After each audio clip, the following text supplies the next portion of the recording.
बिस्मिल्लाहिर्रहमानिर्रहीम। अस्सलाम वालेकुम। Welcome to my channel English grammar fun and welcome to my class. आज का हमारा टॉपिक है एंटोनिम्स। सबसे पहले मैं आपको बताता जाऊं कि आपने इसके तलफ़ुज़ को, इसकी प्रोनाउंसिएशन को माइंड में रखना है। लोग इसको एंटोनियम मैंने पढ़ते हुए देखा है, बोलते हुए सुना है। एंटोनियम गलत है, इसको एंटोनिम्स पढ़ते हैं। इसकी डेफिनेशन जानते हैं। A word opposite in meaning to another word or phrase in same language is called antonym. ये सिनोनिम का ऑपोजिट होता है। तो कोई एक वर्ड जो कि दूसरे वर्ड या फ्रेज का सेम लैंग्वेज में ऑपोजिट मीनिंग रखे, हम उसको एंटोनिम कहते हैं। एंटोनिम भी सिनोनिम्स की तरह हमारी रोज़मर्रा ज़िंदगी में बड़ी अहमियत के हामिल हैं। अगर हम इंटायरली डिफरेंट मीनिंग देना चाहें तो हम एंटोनिम का इस्तेमाल करेंगे। मतलब फॉर एग्ज़ाम्पल हम देखते हैं, नैरो का मतलब होता है तंग, जबकि ब्रॉड का मतलब होगा कशादा, खुला।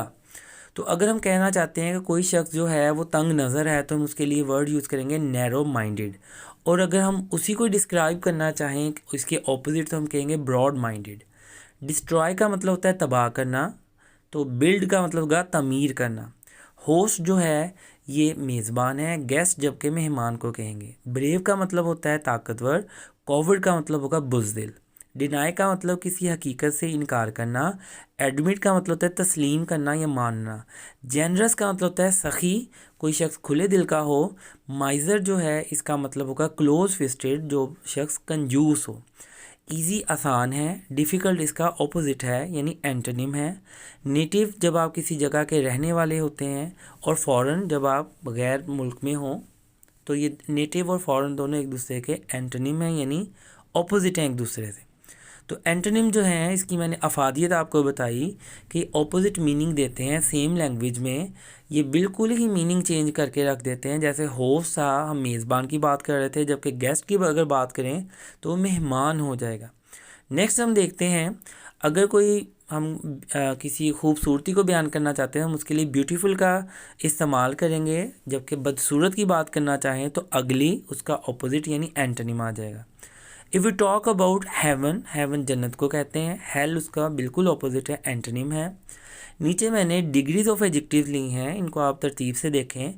गुड पॉजिटिव डिग्री है, बेटर कंपैरेटिव है, बेस्ट सुपरलेटिव डिग्री है। तो गुड, बेटर, बेस्ट तीनों को अगर तरतीब से देखा जाए तो ये पॉजिटिव और कंपैरेटिव और सुपरलेटिव डिग्री हैं। जबकि बैड, वर्स, वर्स्ट मैंने इनके ऑपोजिट और एंटोनिम्स के तौर पे लिए हैं। गुड का ऑपोजिट बैड होगा।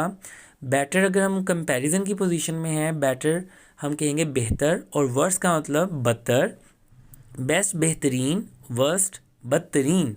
तो मैंने आपको बताने की कोशिश की है कि एंटोनिम्स हमारी ज़िंदगी में किस किस किस तरह का किरदार अदा करते हैं। लेज़ी, कोई शख्स जो इनएक्टिव हो, सुस्त हो। एक्टिव उसका ऑपोजिट एंटोनिम है जो कि चुस्त हो, चालाक हो। एग्री का मतलब होता है किसी से मुत्तफिक होना। डिसएग्री या रिजेक्ट, अगर आप किसी से गैर मुत्तफिक हों, आप उससे एग्री ना कर रहे हों, तो ये उसका ऑपोजिट है। तो आज के सेशन में हम एंटोनिम्स के बारे में देख रहे हैं। मैंने आपको शुरू में बताया कि इसके तलफ़ुज़ और प्रोनाउंसिएशन को आपने जहन में रखना है। ये एंटोनियम नहीं है, ये एंटोनिम है। तो हम देख रहे हैं कि किस तरह से हम वर्ड चेंज करने से थारोली वर्ड का मीनिंग चेंज कर देते हैं सेम लैंग्वेज में।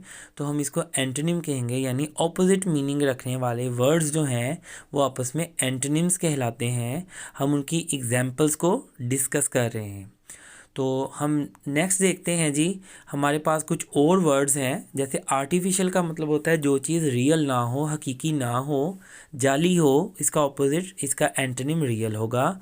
एम्प्टी, अगर कोई जार, कोई चीज़ खाली है तो उसको एम्प्टी कहेंगे। अगर वो भरी हुई है तो हम उसको फुल कहेंगे।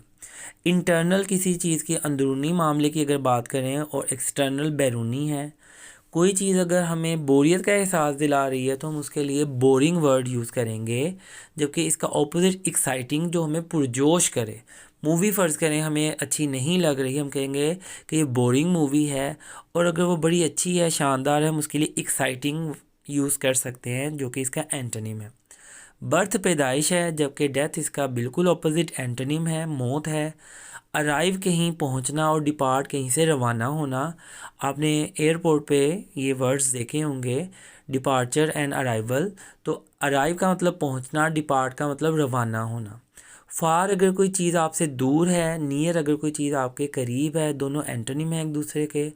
अगर हम यूज़फुल की बात करें, कोई चीज़ फ़ायदेमंद है, मुफीद है, तो वो यूज़फुल है, और अगर बेकार या फजूल है तो वो यूज़लेस है। तो मैंने कोशिश की है आज के सेशन में आपको एंटोनिम्स के बारे में बताया जाए विद एग्जांपल्स, और उनके मीनिंग बताने की कोशिश की है। कोशिश करें इन्हें याद करें।